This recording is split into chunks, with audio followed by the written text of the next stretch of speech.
Is this thing on? That's what we said about the Broncos offense. Now with or without Russell Wilson, what the world are the Broncos going to do? Netani Muti on to the Vegas Raiders. I know it's a Tuesday. I know it's an off day, but man alive, we got some things to talk about. We got some splaining to do. That's why we are here. Cecil, Lammey, Andrew Mason. It is Orange and Blue today, 3:30 p.m. Mountain Time. And Mace, if you had to guess, is Russell Wilson going to play this week? If I had to guess, he's not playing this week. I say good. Yeah. Let his long-term health. You had 2 concussions now for Kenny Pickett. And I know Pickett's a rookie and he's not real good, people. The Steelers should move on as quickly as they can. They probably won't. That's a different show. That's black and gold today, right? Do they have a black and gold today? They should if they don't. But either way, like you see with Pickett, he had 1 concussion like 6 weeks ago or whatever. Boom, another concussion. And they compound and they get worse. So if you're guessing Russell Wilson isn't playing, I'm guessing that's a pretty good idea. I think, to be honest, and yes, I'm not a doctor, but I married into a family of doctors, right? And I always like to kind of preface that, but, because Mike Tomlin was sort of giving reporters the business today about being doctors, not yada, yada, yada. Okay. Right. I get that.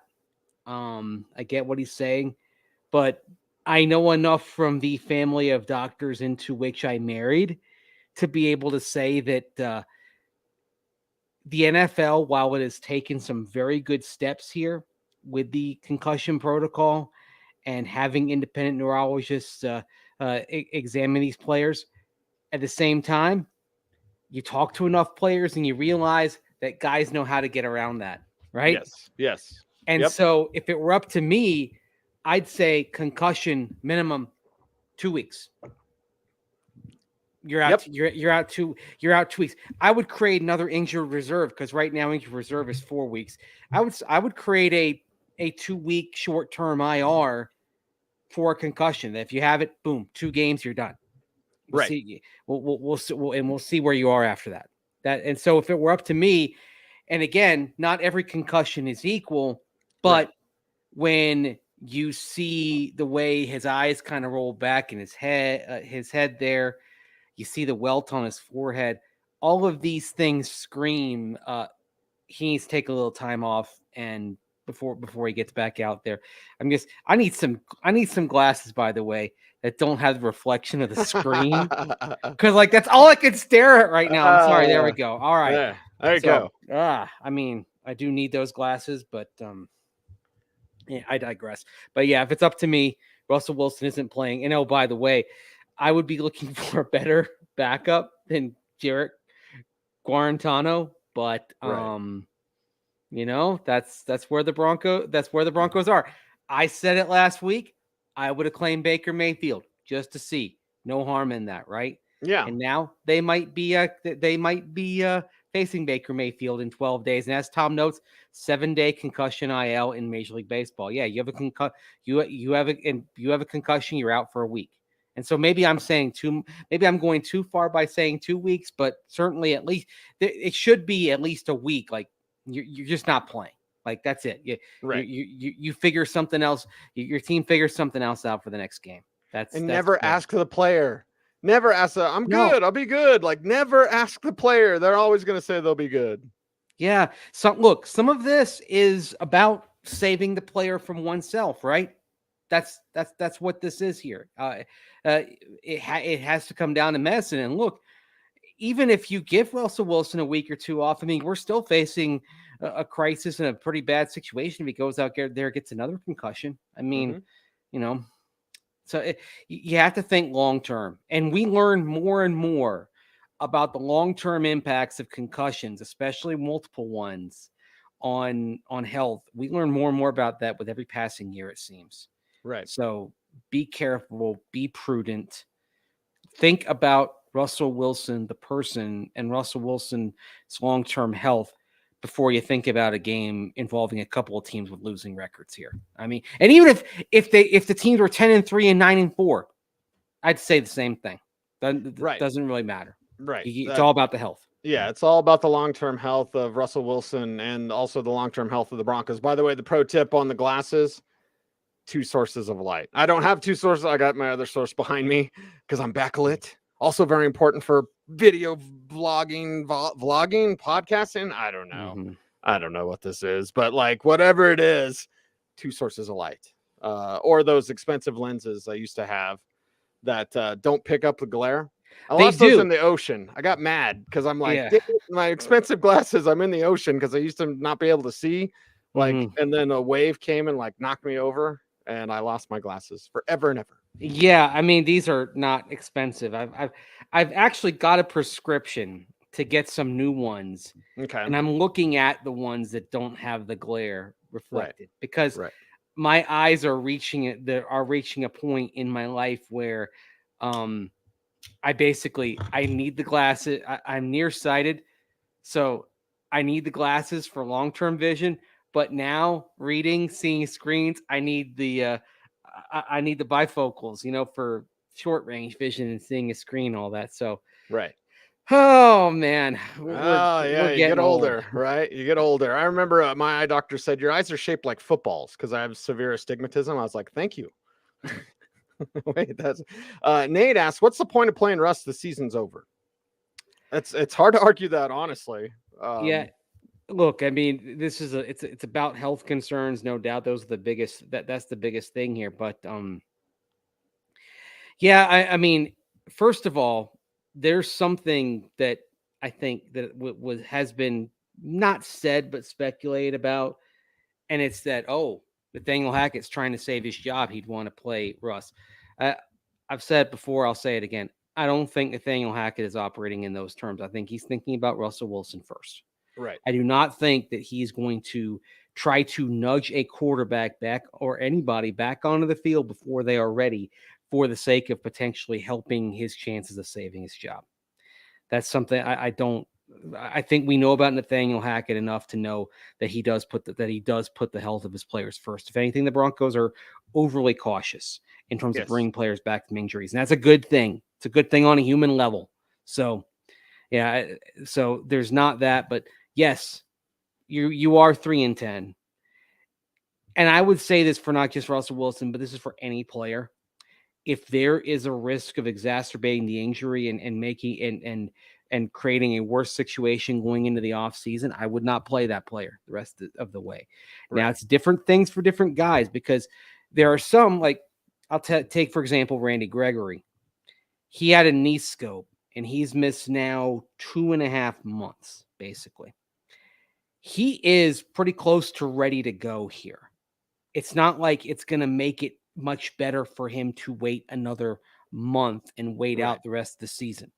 Somebody like Randy Gregory, it may actually help him to play now to get past that hurdle in recovery from surgery. The mental hurdle. Yep. Right. You get out there for a game or two and you play, you see how your knee is in the morning. If it feels good, there's no swelling or anything like that, then mentally you can go into the off season and go into your work then and be full tilt. So Right. believe it or not, there are some players that would be coming back from injury who could be helped by playing at some point in these next 4 games. It's not a one size fits all deal here. Right. It's not a one size fits all deal, but it is something. And honestly, super, super quick, Mace, because I don't need to belabor this, but like if Hackett won with Brett Rippon, that might do more for any sort of minute 1% chance he has of saving his job. Like if you can win with the backup and look good beat Kansas City with the backup, like that's more than beat him with Russell Wilson. And Hackett's not like that. For all of his faults, like you said yesterday, he's not even thinking about that. It's not even a conversation. Not at all. It's players' health first, completely for him. So Yep. Yeah. So that's one thing I think we all need to kind of put to bed, right, regarding this discussion. Yeah, a lot of misconceptions out there. We are here to set them straight on Orange and Blue today. You excited? You surprised by the Netani Muti move for the Las Vegas Raiders to go ahead and pick him and pluck him from the Broncos practice squad? And I'm sure you saw that stat floating around about when Moody came into the game and how the Broncos offense responded. Well, they don't have him anymore. Yeah, it was both Muti and Quinn Bailey. It got much better. I believe I did actually have the stat about points, first downs, yards per possession after they made the change from Luke Wattenberg. I put that on Twitter. I want to say I put it out Sunday night. Right. It's been kind of weird with Netani Muti this year because he did legitimately compete for a chance to start. Remember, it was him and Quinn Miners were battling it out at right guard. Right. And then Muti slips to not only not even being a backup to not making the 53, and they slip him through the practice squad. I think with Muti, current coaches weren't as happy with his development as the previous administration. It's possible Netani Muti was one of those players who was really hurt by the changeover from Mike Munchak to Butch Berry. Right. Because clearly this new regime did not think as much of him as the previous one did. Now, that being said, I still maintain Butch Berry is developed. That's where my mind goes, is like, well, who the hell's Butch Berry to make that call? Yeah, exactly. And but also Netani Muti's not a George Payton pick. Right. Netani Muti is a John Elway pick. Another player let go from the practice squad today, McTelvin Najim. Right. Was somebody who flashed the previous 2 years, didn't make the team on the 53-player roster, stuck on the practice squad. Also a John Elway pick. I mean, that 2020 draft is really, we saw him at the Shrine Bowl. I thought he was pretty good down there in the Trop. Yeah, that was the last Shrine Bowl practices in the Trop. Yep. So, great.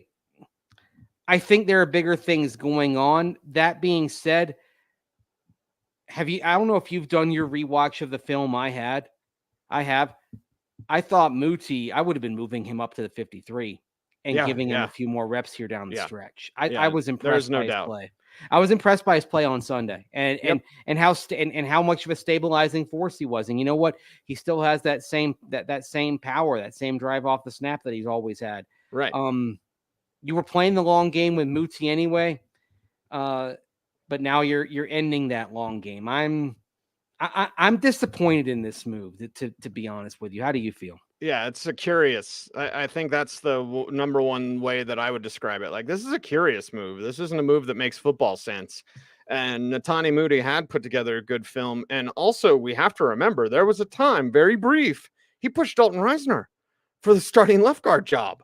Because all of a sudden it was like Reisner. And then one day it was like, why is Muti out there with the first team? So it's not like he did not have skill. And if no one is developing, and don't give me Graham Glasgow because he's just a veteran, right? And I think the veterans work better with Butch Berry because he doesn't have to coach him. Butch Berry's not a good coach. I'm not going to sugarcoat it and be like, kind of, maybe one day. No, he stinks.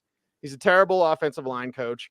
More stuff will come out after he's fired. I'll let that happen when it happens, Mace. But like, if you're not developing anyone, don't blame the guy for not developing. When your guidance to some of these players has been go do better and cussing them out, and this is literal guidance from Butch Berry to some of these players. I won't get specific, but like when it's not like, hey, do this and how about try this and this works better and blah, blah, blah. It's not that. It's just yelling at them and be like, change it, but not actually telling them how to do it, then blaming Netani Muti. Like, it just doesn't make sense. And he did put together good football, especially next to Graham Glasgow. Yeah, he did. And, the best coaches are the best teachers typically, right? Yes. And it doesn't mean you can't scream. Bill Kolar screamed an awful lot. but he teaches, and those guys listen to him. He taught, guys listen. I mean, the list of players who speak with not only reverence but love for Bill Kolar is long. And Alex Gibbs, right? How many times guys talk about Alex Gibbs and it's like they love him. He yelled all the time and they loved him. I don't know if there's going to be that same sense of fondness for Butch Berry coming from out of guys this year. And I think you and I more know than we can say right now. Yes. And we're going to leave it at that. Yeah, we'll leave it at that. We'll leave it alone and we'll move on with Todd. And God bless Todd McShay. Like, I like Todd. He was actually put in a spot years ago by ESPN that he didn't want to be in. Like, he didn't want to do the TV thing. He just wanted to do this. Was it Scouts Inc., right? He just wanted to do Scouts Inc. He just wanted to scout. He just wanted to grind. And listen, we all have hits and misses. We all have interesting takes. This is not about me being like, I can't stand Todd McShay. No. I like Todd. I do like Todd. I don't agree with Todd, not very often, but that's fine. Like, I'm off on picks too, like whatever. But when McShay has his first mock draft, I think it's his first, Mace. Correct me if I'm wrong. You wrote about this at denverfan.com, and he's picking a running back for Denver. I'm like, okay, maybe in the day 3, I get it, right? And I'm the Isaiah Pacheco guy, like, so I get it. But round 1, that it better be some form of offensive lineman, preferably a tackle. So McShay might be a hair off with his first mock draft where he's got the Broncos picking a running back. Yeah, I think what he did is he mentioned how in his mock you had the big offensive lineman going early, and you can kind of go scroll through here. And you got Peter Skoronski going to Indianapolis at 7. You got Paris Johnson going to Pittsburgh at pick number 9. You've got Broderick Jones going to the Patriots at pick 15, and Torrance, the center or the guard from Florida, going at 17 to the Jets. So I get what he's saying, but I think it's going to shake out and be a bit different when you get there. A, and B, the other thing is, if you don't like the value of a specific O lineman there at 24, you've got multiple needs up front, Cease. Right. I mean, and you don't have a second round pick. This is the kind of draft where I could see them moving down 5 or 6 slots to get another day 2 pick, because you're going to need some volume. To be honest with you, if you're not going to get one of these tackles in the top 15. And so the conversation then to me becomes, all right, how do we get 2 of these guys in the next tier? Because the truth is, this is not something where getting 1 pick right is going to solve this. You're going to need some volume here. Frankly, I want to see them come from out of the entire draft with upwards of 4 or even 5 offensive linemen this year. Mm-hmm. Yeah, could be a big, ugly draft, and that's fine. I'm okay with that. You need young guys to work through. You need to have a proper system. You need to have a better offensive line coach, which they will, and know what your gap team, your zone team, what are you? Draft for that. And like I said, move back. Depends on how far San Francisco goes with Brock Purdy or Josh Johnson, because Purdy's banged up. He's got 2 injuries. But anyway, it's like, okay, yes. Running back, whatever. Like, please get multiple offensive linemen. You got me smiling there because you mentioned Josh Johnson. And if we're looking for cherries on this bleep Sunday of a season, one of them would be Josh Johnson going out to the Niners, stepping in and tearing it up. Yeah. In relief duty. I mean, oh man, you just brought it up, man. I hadn't thought of that. I mean, I love Josh, a dear friend that I've known since the Houston Shrine game. Dick Vermeil was his coach, and one Tyler Columbus was at that game. Was coming out as well. So yeah. Oh man, if Josh goes and tears it up, and Rippon gets beat by Colt McCoy, like, don't even put that. See, you're manifesting, Mace. This is trouble. You have to be careful what you think, because you bring your thoughts into the physical world. But the brain doesn't stop churning. I mean, you start thinking about possibilities here, and you're thinking Josh Johnson stepping in and doing well, as he's often done in an emergency situation. Right. You think about, I'm thinking less about Colt McCoy versus Brett Rippon and more about Christmas Day in Los Angeles, when you could have claimed Baker Mayfield off waivers when the Panthers cut him and you didn't. Everyone's going to be talking about that one. Baker firsthand. I mean, look, I'm not saying Baker was going to be here for the long term. I was just saying, see what he's got. What's the harm in that? At the very least, you upgrade the backup spot. Or maybe let's be positive. Let's manifest something positive. Brett Rippon has the game of his life on Sunday against the Arizona Cardinals. Okay? Right. Tears up Vance Joseph's defense. Hey, I think the Broncos win this game no matter who the quarterback is. I will also acknowledge that has much more to do with not anything data-based, but just observing the Cardinals and observing the Broncos, taking note of body language and things like that. The Broncos appear to be a much more engaged and fervent team about the business of football than the Cardinals do right now. Put simply, I think the Cardinals are pretty close to quitting on their coach. There's going to be multiple changes there. Kingsbury's gone at Yeah. least. Maybe Keim as well. Keim stuck Yeah. around a little longer than I thought Steve would, but Well, it's the Cardinals. yeah, it's Bidwell. And I know. Yes, I mean I know this from working in the league at the time. I mean the reputation they had on the business side of things league wide was that you could do a poor job and you'd never get fired from there. That it's an organization that values stability probably to a way too high of a degree. It's not the same degree under Michael Bidwell as under Bill Bidwell. It was the very petri dish example of an arrested culture. Right. Okay. Like it was, they were just stuck. They were and they get bailed out because this gift from the gods, Kurt Warner, when everyone thinks he's done, he drops in their lap, and it turns out Kurt had something left, right? And that's how they get to a Super Bowl. Another gift from the gods was Larry Fitzgerald, right? So they've had these things kind of fall into their lap that kept them reasonably relevant, competitive, right? Yes. And then again, there's been much more accountability and urgency since Michael Bidwell took over the day-to-day reins from his father, Bill Bidwell, and they've been more successful, but there's still elements of that old culture of kind of sticking too long with somebody. I mean, if there are any, by chance, any old St. Louis football Cardinals watching or listening to this, I mean, I bring up the name Larry Wilson and George Boone, who were responsible for a lot of bad drafts for a long time and seemingly couldn't get fired. Now, coaches, they've had plenty of turnover, but executives, the suits, you got there, you stayed there for whatever reason. It made no sense. Yeah, made no sense whatsoever. It is orange and blue today. Mesa got to run early.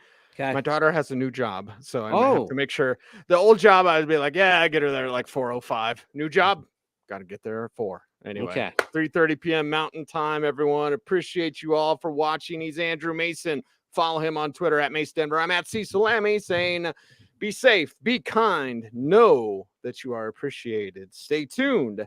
And as always, my friends, please stay frosty.